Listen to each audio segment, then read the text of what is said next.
Live from downtown Detroit, it's the No Bullshit News Hour with my main man, Charlie LeDuff and Karen Dumas. No bullshit!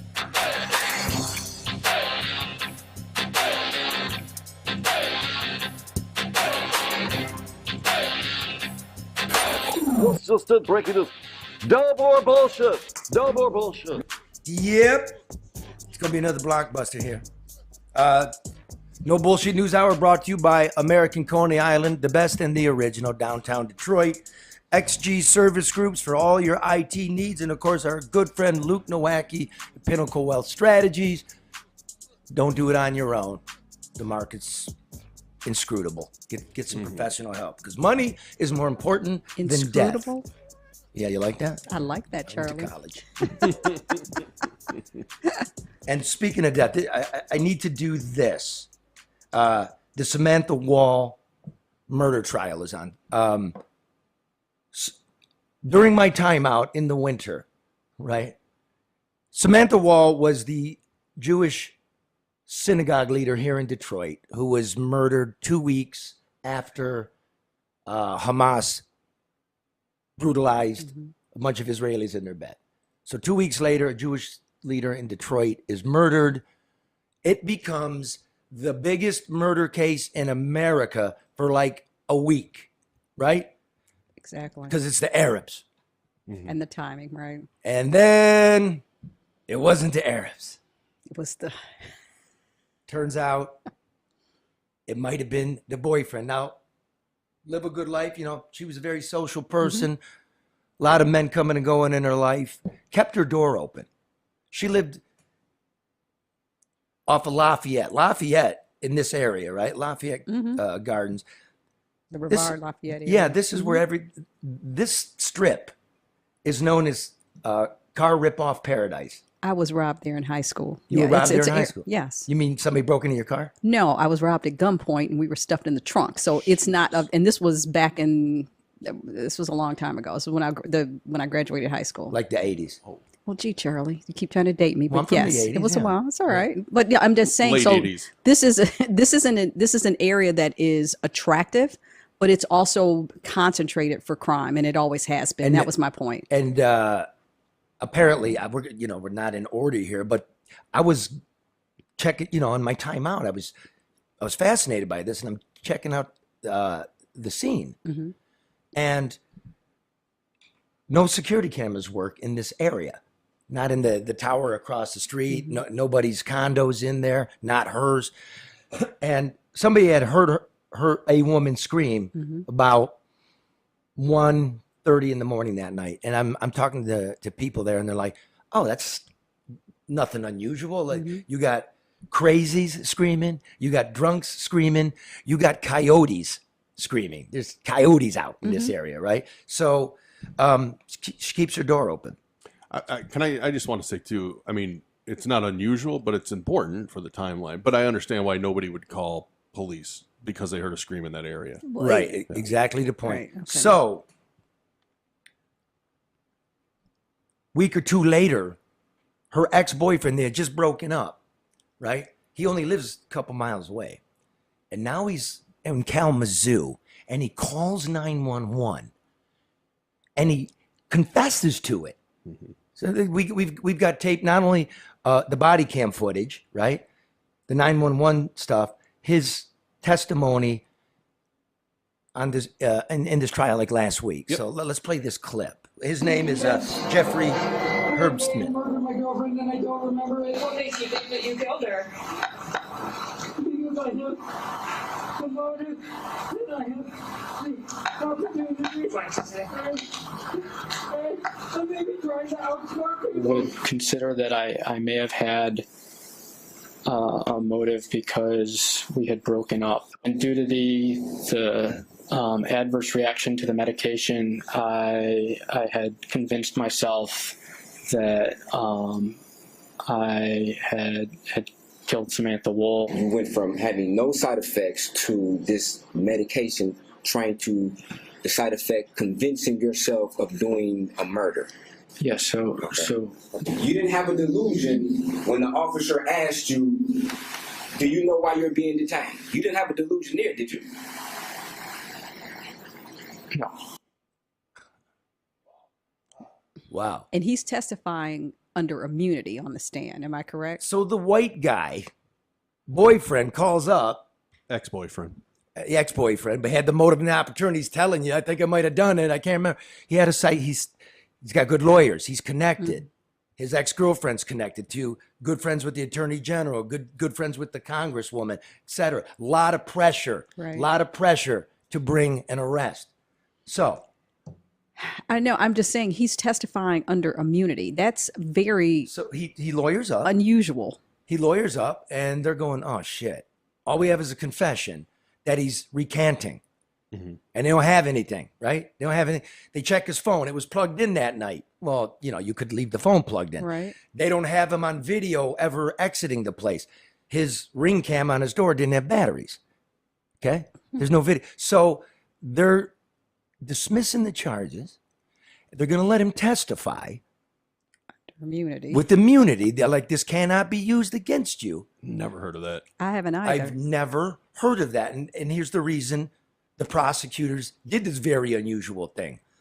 Because the defense attorney, Brian Brown's really good. He knows these 911 calls and his body cam footage is there. If the prosecution doesn't show the jury that the white boyfriend just admitted to it, they're going to feel cheated, right? If the defense brings him up, he's going to take the fifth. So now you got the tape of him admitting it, then him taking the fifth.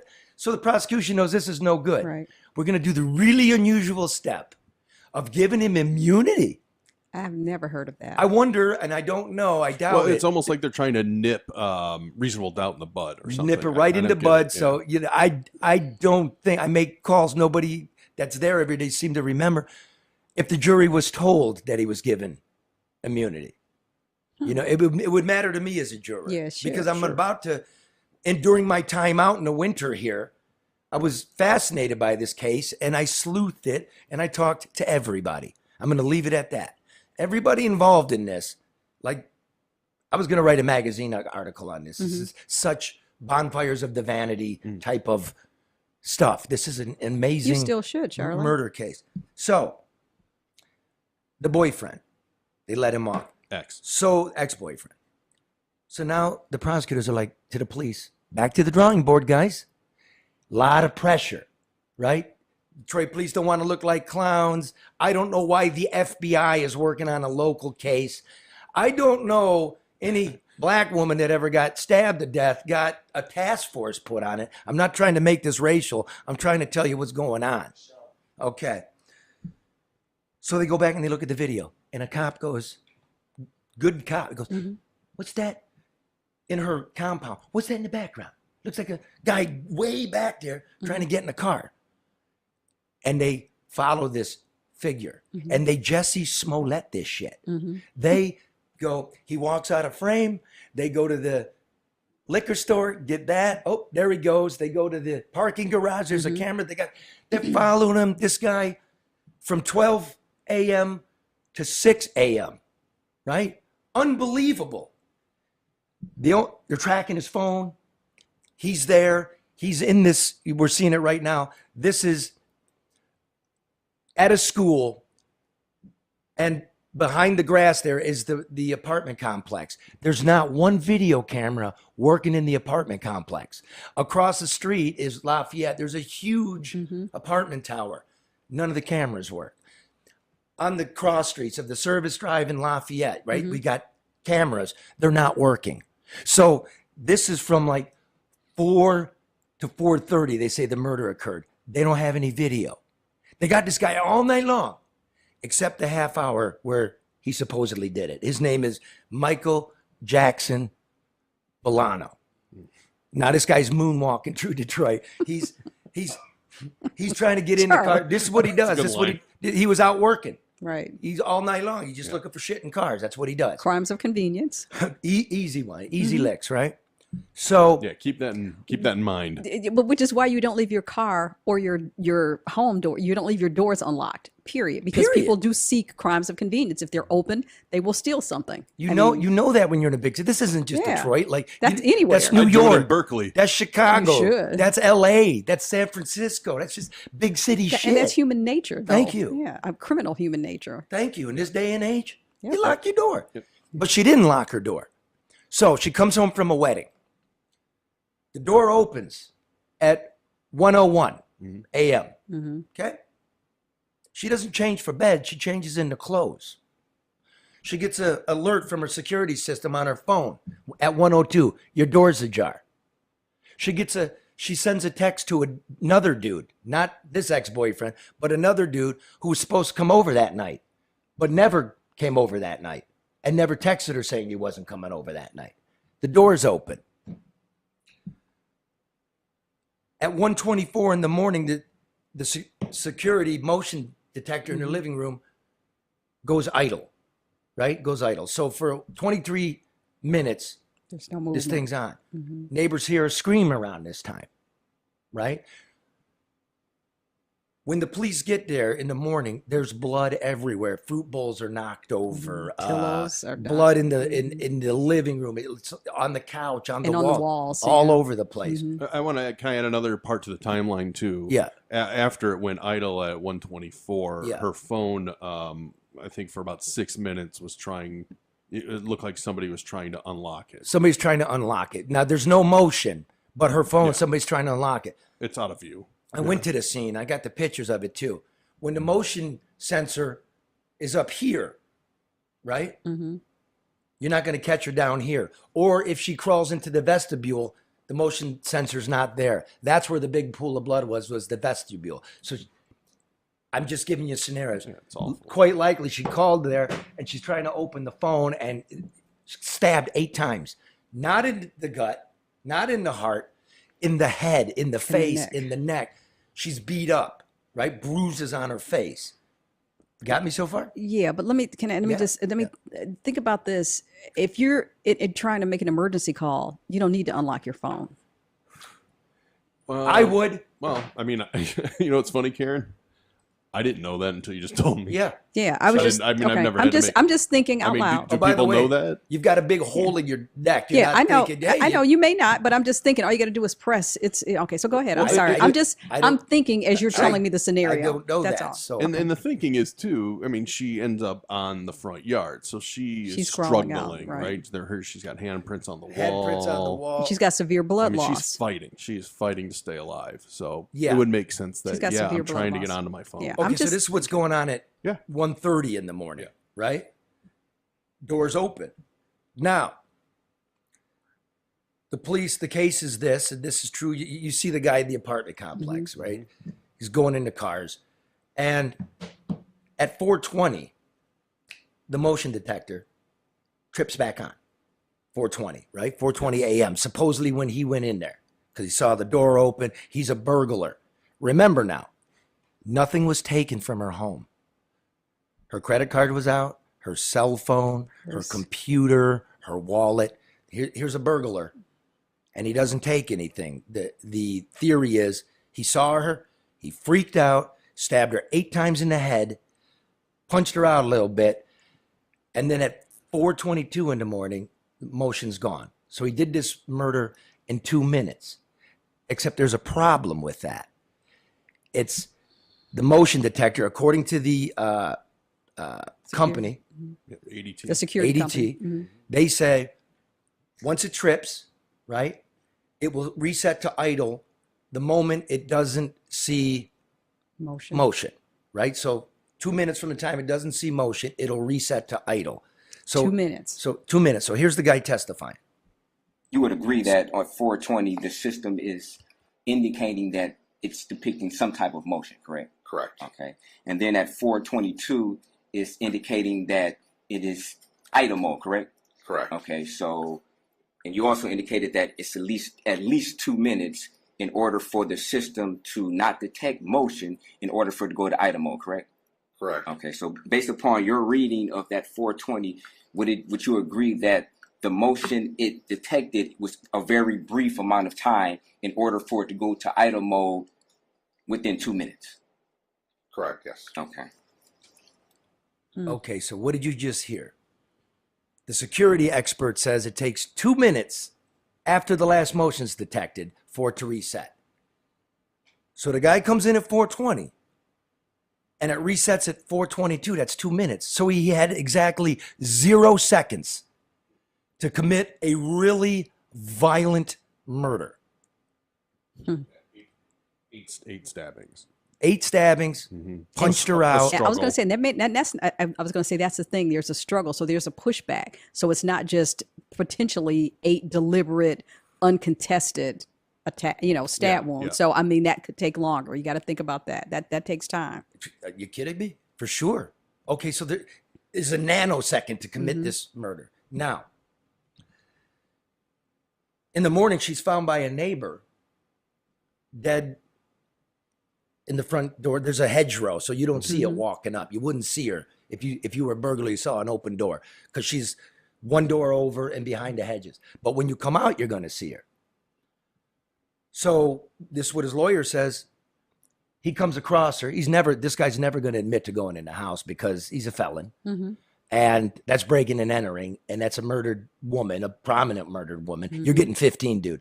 Whether you did it or not, you're just getting the 15. Right. So he touches her. Holy shit. She's dead. White woman's dead. I'm the fuck out of here. Later, when they raid his house, they get the coat and they find 2 drops on the underside of his arm, right? Not on the sleeve, on the underside. So this isn't making sense to me, because the next time he comes on camera, so allegedly you just did this horrible murder, and you decide to come out of the darkness over there in Lafayette Boulevard, right? That you're going to go towards the lights. You're going towards Greektown Casino. It's exactly 1/3 of a mile because I measured it. It's 1/3 of a mile. And here's the tape of him coming into view. For those of you that are listening and not watching, he's coming over the service drive, over the highway, and he's walking. He's walking. He's not breathing hard. He's not running. He walks by the parking garage attendant. Now, he just did a horrible murder. There's going to be blood on him. He's not heaving. Pretty as you please, nothing. Strolling. Hey, the guy looks at him. How you doing? Yeah, not exactly like. Not in a hurry. This guy would have to be Usain Bolt. So what I did, I went from her front door. Got my running shoes out. I'm a runner. And at full sprint, took me 2 minutes and 30 seconds to cover that 1/3 of a mile. This guy likes to smoke his weed, not in good shape. He's wearing a big North Face jacket And a hoodie. Right. I mean, that'll slow you down. So from 4:22, when the shit turns off, 2.5 minutes later would be 4:24 in the morning and 30 seconds, which is just when he arrives in frame walking. I ran, stopped at that corner, and was doubled over breathing hard. Then I went back and I did the, what's that called? Speed walking. Speed walking. Yeah, cool. Speed walk. Fuck, I'm out of here, right? Speed walk right from her door. It took me exactly 4 minutes and 30 seconds. So the motion sensor tripped at 4:20. At 4:24 and 30 seconds, you would make that corner, right? Which he did, which leaves exactly 0 time to commit a brutal murder. Now, it's a good suspect. Now, we do know he's there. You talked about the blood. I mean, there's His phone. his phone. I mean, he is in the area. Her blood is on him. The prosecution brings up a call, a jailhouse call, talking to his girlfriend. She's like, I washed it. I got some blood out of it. Now, I think people could hear that and be like, well, he must be just, if you commit a murder, you would be drenched in blood. Would you get everything but 2 drops out? Or is it possible it's just on a sleeve because he's like, oh my gosh, there's a body here laying. I'm going to roll her over, see if she's alive. I'm going to check. I don't know. So we know he's there. Definitely. But in that amount of time. He's a good suspect. Police did a great job here. They tracked him really well. And they put a lot. I don't know what the FBI was even doing on this case. Nobody gets this. No power. He's a really good suspect. But they probably there's thought so it was much, a hate crime too. doubt in this thing. It's a good point. And you got another guy like calling up admitting he did it. Yeah. And he gets immunity. Like I get, he's a very good suspect, but I would find it really hard as a juror to go like, dude, a murder in 0 seconds. Now, what did he also do? They looked at his web search. How do you get a passport? Okay, that's explainable. Fuck, I was there. They're looking. They're calling me. I got to get the fuck out of town. I got to get the fuck out of town or I'm going to be in the dock like I am now. It makes sense to me. Yeah, I mean, like you said, he is a felon. I mean, he is a crook. We know he's breaking into houses and stuff. And people with to make- priors want to get out. They don't Sure. want to. They don't want to be. Yeah. But to make the leap to opening car doors just to see if they're unlocked, just stabbing someone 8 times. You come across a small woman, like Yeah. you go into a house, you're going to cat burgle a house. You know there's a possibility someone's going to be there, right? Your reaction is to stab her in the face 8 times? But stabbing is a very that stabbing is a crime of passion. That's another thing. So, I'm not giving statistics or anything, but if you're robbing someone 9 times out of 10, you have a gun, or I mean, that's an extension of most something. home invaders don't want any confrontation. They hear a They just noise, want the stuff they'll leave. and to Yeah. leave. So, which is why if an alarm or a dog or maybe an occupant triggers, they're out. But that's a crime of passion, and 8 times. And according to the log of the security company, she left the door open all the time. Well, And there was a little handmade plaque. This is what one of the investigators told me. It really struck him. Handmade plaque on the table in the foyer. It said, "Say nice things about Detroit." Okay, Wow. that's Emily Gale's thing. So now the guy was wearing blue surgical gloves like we did The during guy, which COVID, guy? right? So not to leave his fingerprints on the cars and shit. okay, Okay. Later, we got some video here. They tracked him. I mean, this is Jesse Smollett. This was terrific detective work. It really was. The cops say he got rid of the glove. He's got one glove on and one glove off. He got rid of it. Ostensibly, there's blood all over it. Let me just get rid of that. He's keeping the other one. Except he's got the glove on his stabbing hand. He's right-handed. That's the one you would have used. The left glove is gone. So I don't understand any of this. So which, if you know, Charlie, because you dug into this so deeply, do you know which sleeve had blood on it on the jacket? The right, what I believe. So that was on the right. Right. Makes But sense. again, So he's walking here Right. with his stabbing hand in his pockets and stuff. I got you. Right? You would think if you're washing the coat, there's going to be some trace in the pocket where all the bloody Right. hand would have gone, Right. would have stained it. But I'm thinking, if he kept the left glove and he threw away the right glove, I'm trying to figure out if that was the hand that he, allegedly stabbed, or the blood would it coordinate? Like, if that was a glove you got rid of, then there would be blood on that particular arm. Yeah, you would think. Now, we all know how it goes in this county. Like, real police tell me, like, since COVID, 1,000 people accused of sexual assault have been let out on the tethers and stuff, right? It's hard to get a murder case pushed through the Wayne County Prosecutor's Office. He's very particular about everything being lined up. I don't know how this case comes. I really don't, in my experience in this town. There's just too much doubt. The time doesn't match up. Well, So Pressure to solve So it. first we blame the Arab guys. Yeah. Then the white guy lawyers up, gets a really good lawyer, and we've found a black guy. And again, he's a good suspect. But But good doesn't make you guilty. I don't even know if he should be charged. I really don't. And again, the door's open. Another guy's supposed to come in. There's just way too much, and this timeline just doesn't work out.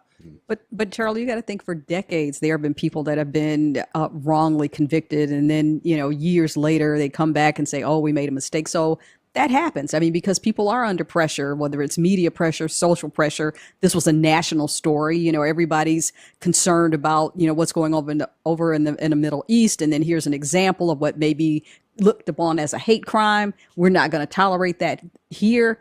So you've got, all that alignment, and it could very easily not be accurate. And it's remarkable because everything about this case is his location of his phone and the videotape. But in the window of the murder, there's no videotape. So even the investigators I know, like, yeah, it's highly circumstantial. You leave it to a jury. And, I couldn't imagine, and my heart goes out to the family, like your daughter. Yeah. Like your daughter. Nobody deserves that. We do want justice. But and there's a good chance that this guy did it. Reasonable doubt. I can't see it. And there's no murder weapon they found. He has knives at his girlfriend's house. None of them have her blood in it. There's no blood in his car. There's none of this. I just, my thing is, I'm still intrigued by the immunity that was given to this guy to sit up and say that he called and voluntarily said that he committed the crime, and then he said he was taking drugs, and that was enhanced by smoking weed. And I don't know. I'd love to hear a perspective from a psychiatrist or a psychologist in terms of, is there something that would make someone triggered to think, and why would it be that situation and maybe not something else, something larger? I mean, I don't know. I think they're unanswered questions. But I've been on juries. That doesn't mean anything to me because I know prosecution can hire somebody to say one thing. Right. And the defense can find somebody to say the other thing. The lawyer was really good because he said, well, okay, so you doubled up the med and you went nuts. I don't know. I've never heard of that myself, but the lawyer rightly asks him, well, you weren't having a psychotic break when the police asked you, That was a good question. It was a great question. So is marijuana, since you guys may know, is that considered a hallucinatory drug? It is now. Technically it is, but it's so strong now. I mean, it's not on the level I guess it depends on where you get it from, right? It's not on the level of, say, mushrooms or acid. Okay. So I've heard. You guys probably covered this on Drew, like that chick that smoked pot and stabbed the dude 80 times? No. In another part of the country? Was it laced with something? I mean, people. No, it's so strong now. It's not laced. But everybody says that it's not what it used to be. Right. I mean, that it's not stronger. It's way stronger. I was talking to someone about this, and they're like, well, false confessions happen all the time regarding the ex-boyfriend, but most of those false confessions are coerced in an interrogation room where people want to go home. I've rarely heard of a recanted confession where someone actually reaches out to the police themselves. When it was unsolicited, yeah. Yeah, it's just really, really odd. And the deal there is they have his phone's there, plugged in at the usual time that he plugs it in. Could have left it there, or maybe he was there. Yeah. They don't have any video of him ever leaving. But I haven't heard of any video of him entering. Yeah. You see what I'm saying? Mm-hmm. One detective said, look, he'd have to be Jason Bourne walking across the telephone lines, right? Because we don't see him anywhere. But we don't see anybody. Well, he also knew the area, too. I mean, he would have known that home. Well, I'm not saying he did it. Again, sure. Another guy was supposed to come over. They checked him out. His phone was at home. There's no blood in his car. But everybody knows, Charlie, if you're doing anything, you leave your phone because it is traceable. I mean, you'd be surprised. A lot of murderers bring their phone. Here we go. No, it's a good point. So everybody in the world knows this, except for dumbbell Michael Jackson over here. But that's the point. Yeah. But so I can't. He's looking for cars. He's a petty thief, like you said. He has a record, and he just stumbled upon this body. He probably checked to see if she was breathing, realized that she wasn't, and said, "I'm out. Here's a white woman. I'm a young black guy with a record. I don't need to be in this situation," and strolled on down to Greektown, just oblivious to the implications of it. And there's another way to go. Instead of going to Greektown, you head in the opposite way where it's dark. And there's no police, no security. It's totally dark. Because I went there a bunch of times. This is cases. And I found a blue glove at the scene. Oh. Did you? A blue surgical glove. I did. I took a picture of it. It could be anything. I'm not trying to build, some Columbo case here, but okay, Furman. He could have dropped it in. Dexter. So that's what we have, and the case continues, and we'll bring you its conclusion when it comes. And I want you to listen to a word from our sponsors, and after that, we're going to have the advocate, Ramon Jackson, who He's taken upon himself to really peel through the voter rolls in Detroit. He's not a conspiracy theorist. Here's a man showing you what a mess it is, and his findings are actually kind of shocking. And we need to do something before the election comes. That right after this. I'm Grace Karros, and I'm third generation of American Coney Island. People say Detroit's a comeback city. I say, where you been? We've been here for over 100 years. My family's been here on the same corner, serving our famous proprietary American Coney Island hot dog. So like always, we're keeping things fresh, updated, and new. We'd love to have you come downtown and visit us, but if you can't, you can always go to AmericanConeyIsland.com, order a Coney kit, get it delivered fresh right to your door. Well, you know, when it rains, the power goes out. And when the power goes out, the internet goes out. When the internet goes out, I call my friend Matt and Bernie at XG Service Group. Look at Bernie here on his hands and knees, giving it everything he's got. Look at that man crack.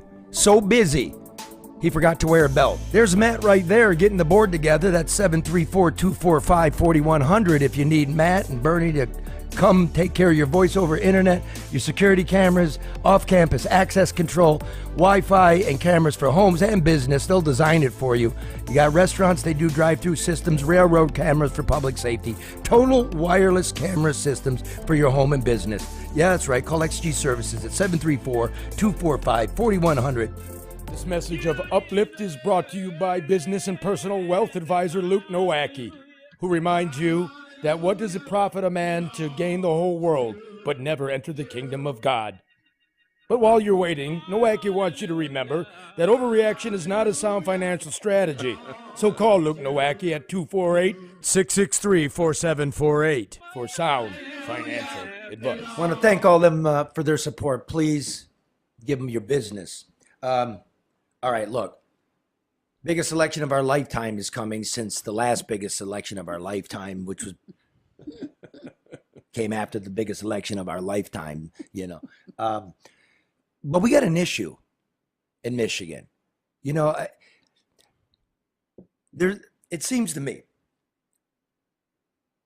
that on the right, there's I don't want to call it conspiracy, but for lack of a better word, there's a thought that percolates that the 2020 election was stolen. And look, you all know I worked TCF. Mm-hmm. I process those absentee ballots. I've seen no compelling evidence really shows me that that's true.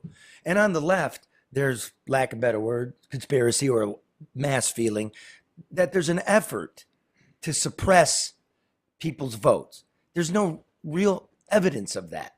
But we have these things percolating, and the solution begins in the middle. And telling the truth, as you said in the break, the integrity of this process. Mm-hmm. The voting rolls are a fucking disaster in Michigan.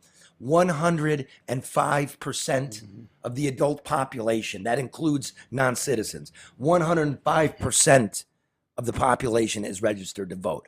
Is that a conspiracy? No.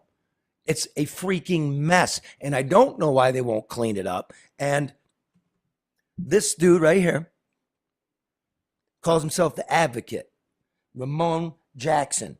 Now, he doesn't look like a MAGA dude to me. Where's your red hat, dude? No. Trump, I don't Trump, have Trump, one. No, he said, no. One. This is a citizen journalist who's taken it upon himself, and you're working with a bunch of groups. Yeah. Not clowns, researchers. Researchers. He's taken it upon himself to dig through these voter rolls. So what's up, Ramon? It's nice. Good to meet you. We're doing some work together. Yes, sir. At least we're talking, because I really dig what you're about. Now, why are you looking into the voter rolls here in Detroit specifically? How to begin? It began where we did a recall on federally and relax. We did a recall on a federally indicted city council member, which is Benson. Scott Benson. You did a recall on him. Yep. Citizen warrior. Citizen. Hey, this guy got to go. Yeah, we got to go. Okay. Me and or other citizens in that district. Mm-hmm. And so we wanted to get the voter roll of registered voters, of people who voted in that district in the last election, so that we can contact them and for sure have solid signatures for the recall. I got you. We know. So we get the voter roll, obtain it from the clerk's office. When I get the voter roll, I see a friend of mine on the roll that I know moved out of Detroit from that district that I know don't vote. I calls him up. I say, hey, they got you voting absentee. He asked me what was absentee. You don't even know what an absentee ballot is. And that's what started me to dig up my history. So he's living in Macomb, used to live Yep. in Detroit, Mhm. and you see that not only is he registered to vote, but there's a record of him having voted? He voted in 3 elections. He voted in 2020 absentee. He voted in the 2022 gubernatorial. And they just recently used him again in February of this year. Okay. In the presidential And primary. you're talking to your friend, he goes, I don't know what the fuck you're talking about. He don't know nothing about an absentee, but what an absentee is. So this leads you to check out yourself, which everybody would. Right. Okay. And what did I you go find? to the election department, get my history. I get my history. I see that I had a voter registration after 4 months after I moved to Ohio in 2016. Changed my ID to Toledo, Lucas County in 2016. 4 months later. And you registered to vote there in Ohio? I wasn't registered. I wasn't Okay. registered to vote there. I changed my ID over there, and then I show up as a voter registration here in Detroit at an address I never ever registered to. So that led me, I get more of my history. I see that I have a spoiled ballot from February 2017. I wasn't here in Detroit. I was out of state. So somebody cast a ballot, they spoiled it, meaning they didn't count it. But the point not being, the point is like somebody tried to vote for it. Somebody tried to vote. Somebody definitely fabricated an absentee ballot And application. I've seen the paperwork. Yes, sir. It's like it's a official documentation Yes, sir. Yes, from the sir. Secretary of State and the clerk's office. Yes, sir. Okay. Yes, sir. So Official. let's go to 2020. Okay. So 2020, I go vote personally, because every time I vote in person. I vote personally for one person out of over, no president. Okay, one just person. on election day, Yep. November 3rd, 2020, you show up to your To my precinct poll, yep. and you vote just for one person. Yeah. Because you're an active participant in democracy. You just weren't satisfied with Trump or Biden. Fuck them all. So you ain't voted- a partisan hack. I vote for one person who Okay. I talked to, Shakara Hawkins, Okay. and I said I'm gonna go to the poll for her. So then, So when I get my voter history, I see that I allegedly voted absentee in 2020. The day before. But I don't know why they got it. So when I pull my history, I see that they say that I voted absentee The instead day in before, person. on November Yeah, 2nd. On November 2nd. So you were able to cast 2 votes. One of them wasn't you casting. And one of them wasn't counted. The one that in person evidently wasn't cast, because that's not on my voter history. It's saying I voted absentee on 11/2/2020. So that one went through. So I was going to say they acknowledged that one, but not the one where you actually went and voted for Not that the one one I person. actually- So your vote, your real vote got negated. I ain't determined where that went at, but I know they got me voting absentee when I voted in person. So I would have to conclude that the real vote was negated. Show me the absentee ballot envelope with the timestamp and the date. Okay. Because working through your sources, you were able to get this. And ladies and gentlemen, as the captain of precinct 123 in 2020, this is an official ballot. And I will tell you, it says 11/2/2020, ballot number 6983. It does not have a postal stamp. It has a clerk stamp, having received it November 2nd. So this didn't go through the U.S. mail. This quite likely went through the Dropbox. Dropbox or okay, all I was Right? gonna say- So that I know. I know this well. So there's your signature, Ramon Jackson. Let me see your drive. Is that your signature? Absolutely not. Let me see your driver's license. Let me get my driver's Mark, should I walk up to the camera? As long as there's no personal info on there, yeah. not with his driver's license. No. This is easy to do. Okay. Ramon, this isn't your signature. It's not even close. No, we all saw it. It's Yeah, we all saw not it, but close. Go ahead. The viewer hadn't seen it. All right. Do your thing. No, it's not working. How about? There you go. There you go. That's it. Okay, that's the fake signature. And You almost had it. Yep. Pull it out a little bit, Charlie. There you go. Yep. And that's nothing like it. Yep. They don't match. Not at all. So that's a fraudulent one.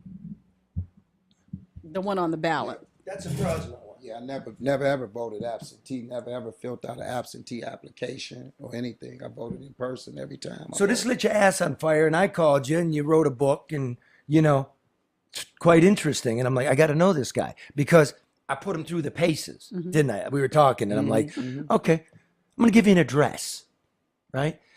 He's got the qualified voter file, the registered voters, and he's got lists that were purchased from the city of who actually voted. He's got access to the change of address registry, the ERIC database, right? The electronic registry. He's got it all. So what was the address in Alger I gave you? 249. 249 Alger. Can you put that house up, Mark? 249 Alger is in the North End, right? It's off Woodward. For those of you who are listening and not watching, this thing was a victim of arson. It's boarded up. The porch is collapsing, and nobody's lived there because I know the owner. Nobody's lived there since what, 2013? At least that. Yeah, no one's lived there. Okay, now let's put up some names. There are 4 registered current voters assigned to that house. Right? Tell me about these 4 voters. Oscar Lee Winters. That's an interesting. He was registered to vote at this address in 2000, but Oscar Lee Winters actually died in 99. You see his birth record. He was dead before 2000, so he became registered to vote at this location after 99. I mean, after he died. Kareem Francis and Robert Murray and Jay Clark. The owner don't know anything about any of them or how they registered there. And what dates? Not the dead man, but which, by the way, if you want to live forever, register to vote in Detroit. But remember, you'll die while waiting to have that vote counted. And okay. All right. So you can vote from the grave here. Yeah, you can. Wow. Which we're not saying is rampant at all. So spare me that. We're not saying dead people are voting. We're saying these rolls are messed up. Oscar's dead. Kareem registered to vote at this address in what year? I think they say since 2008. That's 2008. where the registration on. Now, there was a federal election 2008, 2010, 2012, 2014, 2016, 2018, 2020, 2022. That's 8 or 9. Why isn't it cleared? It's supposed to be cleared after 2 cycles. Right. Okay. What about Robert? He been registered. It should be 2002. As well as Thomas Clark. I think so. Yeah. It says 02. Yep. Thomas J. Clark. Why are they still on the rolls? I'm astounded. How many times have you seen this? I've seen this. This is a problem in Detroit that's ongoing. And how many houses have ghost voters? I done probably tracked down at least 5, 6, 7 houses with ghost voters, and I know it's tons of them. And are they?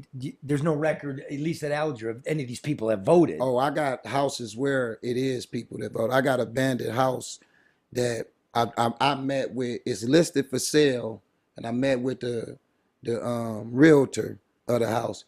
12, probably about 8 people registered there. The house is listed for sale, and some of the people have been voting at that house too. Now, it could be that I moved from this house and I never changed my voter registry, and I just drive back to the old neighborhood, which I'm entitled to do, and vote there, right? If when you change your address, they automatically move your registration.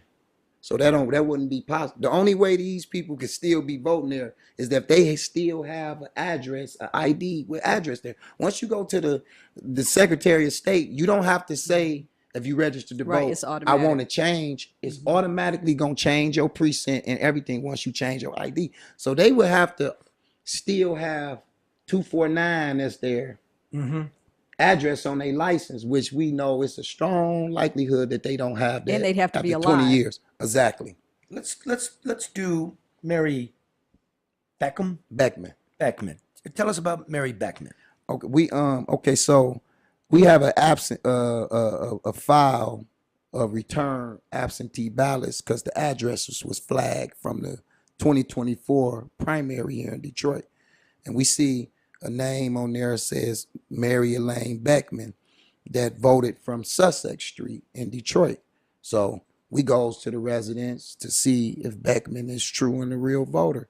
And we run into some immigrants in there that can't even talk to us in English. They got to be translated through their phone to us, and they don't know Beckman. So we understand that Beckman couldn't have voted from here because she don't live here, nor is the people who live here know her. So we takes the issue to our clerk like we supposed to and say, listen, explain how is this lady voting and she don't live there. They don't know her. It's a video out. So she issued a report. She said Beckman is an overseas civilian voter. And she's out of Germany, and she says she's voting from overseas, and she had always voted from overseas, Which she's entitled to do. Which she's entitled to do. Just so everybody knows. Yep. Okay. But in order for her to vote from Germany, you have to send the ballot to her in Germany, So she can vote. so she can vote. Right. You got to send it to her. You got to send it to her. Okay. So we Makes found sense. out that the ballot was not sent to Germany; it was sent To the house. to Sussex, where the people who don't know her. So it was no way Beckman. And the vote was cast. Yes. Okay. So how do you know it was sent to Sussex and not to Germany? Because I have a list, which I sent it to you, a total list of probably about 200 of the ballots. They were sent to various different places. You could see people in Houston, Tennessee, all these various, and you can see directly that they sent the ballots to them. When it come to Beckman, they sent the ballot to Sussex. They keep a list. Yep, we got the list. Could you pull the list up if I could show it to you real quick? Could you show them? I'm gonna show you the list. Yeah. If we can. real Ramon, quick. while you're doing that, let me ask you a question. Just, I mean, as a resident of the city, as a citizen of the United States, like, what does this say to you in terms of the larger picture? I mean, I know it was sparked by you seeing your friend, then you start looking into your own, but what does this say, and what does it mean, and what should it say, and what should it mean to everybody else? I'm gonna say to me that we are under a dictatorship.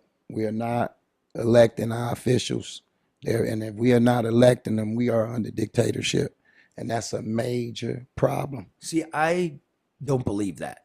But see how respectfully we're getting along? Yes, sir. Yes, sir. We're finding the common ground here. And I will definitely tell you that this is a fucking mess. And because there's a question of the integrity that I believe you're justified in feeling that way. And that the better solution is to clean this shit up. But that's been a promise of for decades, that we're going to clean the voter rolls. But I also think that in some small way that contributes to voter apathy. People feel like, on that list, what difference does it make? I'm you'll sorry. see- No, you're good. Go ahead. Beckman is on that list, and then over to the left, if you pull that phone over to the left, it'll show everywhere to the right, it'll show everywhere Swipe where to the the left, ballots went Mark. to. Yeah, this is a list of everybody. That's a list of the people just who Are out of was state. flagged, that was flagged for their address being either non-deliverable. Those are flagged. This is how I get the list. Them was all flagged for non-delivered ballots. That's how the list come on. Who flags it? The mail personnel. That's why they. Oh, got it's the as mail to- undeliverable. Undeliverable. Okay. That's why Right. you see the mail. You see the I mail. see it, yes. Yeah, that's where that list come from.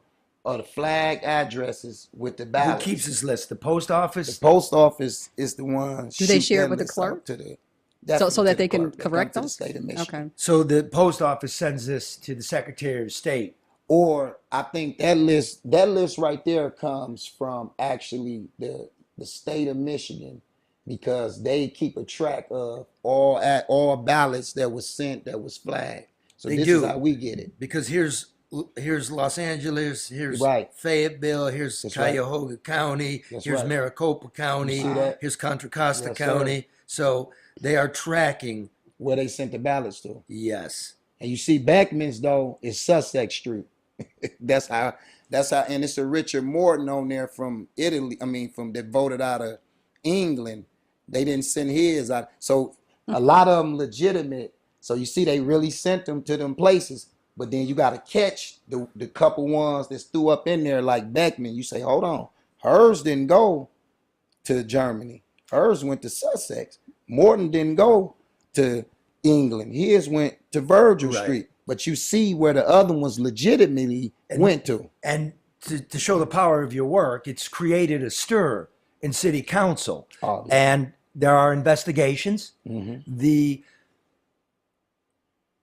Detroit clerk, Janice Winfrey's had to explain herself and answer every question you have, not to your satisfaction. Jocelyn Benson will be making an appearance to reassure everybody that everything's on the up and up. Second appearance in 4 months in the city of Detroit. That's unheard of. That's good work. That's like holding work. the feet to the fire. And again, it's a... But people need to pay attention. That's the other part of it. I mean, I think people are so tired of so much wrongdoing or questionable behavior that they just become dismissive. And I'd also suggest, if you're able to go and pull your own voting record, just for shits and giggles, for lack of a better thing, go and pull it and look. Check My Vote is a website Okay. that people can punch in, audit their addresses, and Is that .org?